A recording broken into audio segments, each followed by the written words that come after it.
हनुमान् श्रीपदो वायुपुत्रो रुद्रो नघोजरः अमृत्यवीरवीरश्च ग्रामवासो जनाश्रयः धनदो निर्गुणः शूरो वीरो निधिपतिर्मुनिः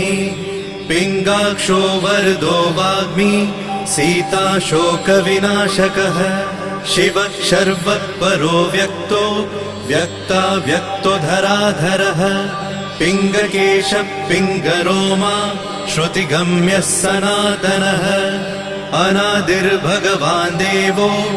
विश्वहेतुर्जनाश्रयः आरोग्यकर्ता विश्वेशो विश्वनाथो हरीश्वरः भर्गो रामो रामभक्तः कल्याणप्रकृतिस्थिरः